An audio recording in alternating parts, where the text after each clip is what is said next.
हूं अंजलि और आप देख रहे हैं मीडिया पॉइंट। तो आइए शुरुआत करते हैं आज की प्रमुख खबर से। हरदोई में उच्च शिक्षा राज्य मंत्री रजनी तिवारी का बयान, कांग्रेस करती रही भ्रष्टाचार। हरदोई में एक कोचिंग इंस्टीट्यूट का उद्घाटन करने पहुंची उच्च शिक्षा राज्य मंत्री रजनी तिवारी ने कांग्रेस पर जमकर निशाना साधा। उन्होंने कहा कि कांग्रेस भ्रष्टाचार करती रही है और वह चाहते हैं हम भी नीतियां चलाते रहने दें, ऐसा नहीं होगा। उन्होंने लूटने और संविधान को बिगाड़ने का काम किया है। भारतीय जनता पार्टी दबे कुचले दलितों के लिए काम कर रही है। शहर की आवास विकास कॉलोनी में एक कोचिंग इंस्टीट्यूट के उद्घाटन के अवसर पर उन्होंने कहा कि हरदोई के लिए यह बड़ी उपलब्धि है। जो बच्चे बाहर जाकर इंजीनियरिंग या अन्य उच्च शिक्षा के लिए कोचिंग नहीं कर पा रहे थे, वह यहाँ रहकर तैयारी करेंगे, कोचिंग करेंगे और अपना मुकाम हासिल करेंगे। यह कोचिंग बच्चों के लिए मील का पत्थर साबित होगी। शराब घोटाले में सीबीआई के द्वारा केजरीवाल को पूछताछ के लिए नोटिस पर आम आदमी पार्टी के सवाल को लेकर उन्होंने कहा कि जनता के प्रति भाजपा जवाबदेह है। जनता की उम्मीदों पर हम खरा उतर रहे हैं। कांग्रेस, बसपा, सपा के प्रति हम जवाबदेह नहीं है। उन्होंने कहा कि नोटिस जा रही है तो जवाब दे। हम यह नहीं कहते हैं कि वह गलत है, लेकिन प्रश्न चिन्ह जब जनता का उठता है तो जवाब देना चाहिए। उन्होंने कहा कि जो चोर होता है दूसरों के लिए ही कहता है, सफाई देता है। प्रधानमंत्री अपने लिए नहीं, अपने परिवार के लिए नहीं, जनता के प्रति काम कर रहे हैं। सोनिया गांधी के बयान पर संवैधानिक संस्थाओं का नुकसान किया जा रहा है। मनीष के बाद अब केजरीवाल को नोटिस दिया गया है। इस पर उन्होंने कहा कांग्रेस चाहती है नोटिस ना पहुंचे। कांग्रेस भ्रष्टाचार करती रही है, वह चाहती है हम करने दें। वह तो कहते थे कि 100 रुपए भेजते हैं, 15 रुपए ही जनता को मिलता है, वही नीतियां चलने दें। उन्होंने कहा देखना होगा, हम कुछ लोगों के लिए नहीं, सबका साथ सबका विकास कर रहे हैं। मंत्री ने कहा उन्होंने लूटने का, संविधान को बिगाड़ने का काम किया है, लेकिन भारतीय जनता पार्टी सब लोगों के लिए काम कर रही है। कहा कि वह हमें ना समझाएं, बीजेपी से उनको समझना चाहिए। सरकार चलाना, धर्म सीखना और समाज हित में काम करना, यह भारतीय जनता पार्टी से ही सीखना होगा। एनकाउंटर को लेकर विपक्षी दलों के द्वारा उठाए जा रहे सवालों पर उन्होंने कहा कि कुछ माफियाओं को संरक्षण देते थे, उनसे मिलते थे, अपराधियों को संरक्षण देना, उनसे मिलना ठीक नहीं। कहा कि सरकार जीरो टॉलरेंस की नीति पर काम कर रही है, जो कानून तोड़ेगा उस पर कार्रवाई की जाएगी। सपा, बसपा, कांग्रेस जो संरक्षण चाह रही थी वह नहीं होगा और इसको भगवान सद्बुद्धि दे, यह संरक्षण न दे। हरदोई से अंशु दमन की रिपोर्ट। ये हरदोई के लिए बहुत बड़ी उपलब्धि है। जो हमारे बच्चे चाहते हैं कि हम इंजीनियर बने, डॉक्टर बने और उनको यहीं पे उनको शिक्षा मिल जाए, यहीं पे अच्छी कोचिंग मिल जाए, इसको देखते हुए यहाँ पे इन्होंने स्पीड लैब से फ्रेंचाइजी इन्होंने ली है, फाउंडेशन कोर्स, जहाँ पे इन्होंने जो पूरा बताया और दिखाया है, उससे तो लग रहा है कि हमारे हरदोई के लिए वाकई में बच्चों के लिए मील का पत्थर साबित होगा। जो बच्चे बाहर नहीं जा सकते हैं कि कोचिंग करने के लिए, उनको यहीं पे अनुभवी शिक्षकों के द्वारा यहाँ पे कोचिंग मिल जाएगी। जो डॉक्टर बनना चाहते हैं, इंजीनियर बनना चाहते हैं और भी अभी 4 चीज़ों को ये लोग बढ़ाने का काम कर रहे हैं। वाकई में सारी चीज़ों को देखा और समझा तो इन्होंने 6 से लेकर के 12 तक और उसके आगे का इन्होंने बताया कि पढ़ाई करते करते 6 और 12 के बीच में कर सकते हैं बच्चे इसको। तो वाकई में हमारे बच्चों के लिए बहुत अच्छा है। बच्चे चाहते हैं, उनके माँ बाप चाहते हैं कि हमारे बच्चे डॉक्टर बने, हमारे बच्चे इंजीनियर बने, लेकिन आर्थिक स्थिति कारण बच्चों को बाहर नहीं भेज सकते। हर व्यक्ति कोटा नहीं भेज सकता, हर व्यक्ति लखनऊ, दिल्ली वगैरह नहीं भेज सकता है, लेकिन उनको वही चीज़ें जो कोटा में मिल जाती हैं या अन्य अच्छी कोचिंग में जो चीज़ें मिलती हैं बच्चों को, वही सारी चीज़ें बच्चों को यहाँ पे भी मिल जाएंगी। तो एक बहुत अच्छी सोच के साथ में यहाँ पे कोचिंग का आज उद्घाटन हुआ है।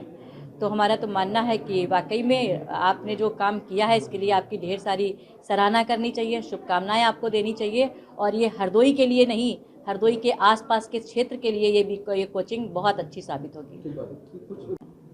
शराब घोटाला मामले में सीबीआई ने अरविंद केजरीवाल को पूछताछ के लिए नोटिस भेजा है।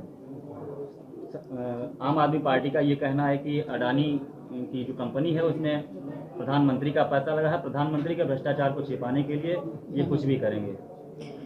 देखो, ये प्रदेश की जनता के प्रति हमारी जवाबदेही है और प्रदेश की जनता जानती है, वही लगातार चाहे केंद्र का चुनाव हो और चाहे प्रदेश का चुनाव हो, 2014 से लेकर के अब तक प्रदेश की जनता हमारे साथ में है और प्रदेश की जनता ने जो भी हमारे साथ हमसे अपेक्षाएं की हैं उस पर हम लोग खरा उतरने का काम कर रहे हैं। और आप कहिए कि समाजवादी पार्टी, कांग्रेस और बसपा के प्रति हमारी कोई जवाबदेही हो, उनको हम कहें अरे अगर नोटिस जाती है तो नोटिस का जवाब देना चाहिए आपको, क्यों नहीं दे रहे हो?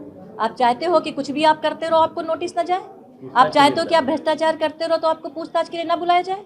आप डंके की चोट पे कहिए कि हाँ हमसे पूछताछ की जानी चाहिए, अगर कुछ कहा जा रहा, अगर सवाल उठते हैं तो हमसे उत्तर मांगना चाहिए। आप उसके लिए तैयार रहिए। अगर कोई भी बात आती है आप जवाब दीजिए। हम नहीं कह रहे कि आप गलत हैं, कि हम नहीं कह रहे कि आप सही हैं, लेकिन अगर जनता किसी आपके ऊपर कोई प्रश्न चिन्ह उठता है तो आपको उसका जवाब देना चाहिए। वो कह रहे हैं कि प्रधानमंत्री का पैसा अडानी की कंपनी में लगा है, इसलिए जो है अरविंद केजरीवाल को पूछताछ के लिए शराब घोटाले मामले में बुलाया गया है। आपने हमेशा देखा ना, जो चोर होता है वो दूसरों के लिए कहता है, खुद के बचने के लिए सफाई देता है। तो वही इनकी सबकी भी स्थिति है। और हमारे प्रधानमंत्री जी अपने लिए नहीं, अपने परिवार के लिए नहीं, पूरे देश को परिवार समझते हैं, देश के हित के लिए काम करते हैं। इन सब से हम नहीं चाहते हैं कि वो हमारे प्रधानमंत्री जी के लिए क्या कह रहे हैं उनसे हमें कोई जवाब नहीं लेना। जनता के प्रति हमारी जवाबदेही है, उससे हम बात करते हैं। हमारे प्रधानमंत्री जी लगातार मन की बात जनता से सीधे संवाद करते रहते हैं। इन सब से हमको कोई वो नहीं है कि उनके बात का हम कोई जवाब दें। एक सवाल और मिली, सोनिया गांधी जी का कल एक बयान आया, डॉक्टर अम्बेडकर की कल जयंती थी, उन्होंने कहा कि जो भारत की जो सरकार है, बीजेपी सरकार है, मोदी सरकार है, संवैधानिक संस्थाओं का सबसे ज़्यादा नुकसान बीजेपी सरकार ने किया। मनीष सिसोदिया के पास, अरविंद केजरीवाल के पास भी अब ईडी का नोटिस पहुंच गया है। कहीं न कहीं सोनिया गांधी जी का इशारा नोटिस ना पहुंचे। जिस तरीके से कांग्रेस भ्रष्टाचार करती रही, क्या चाहते हैं कि हम भी करने दें?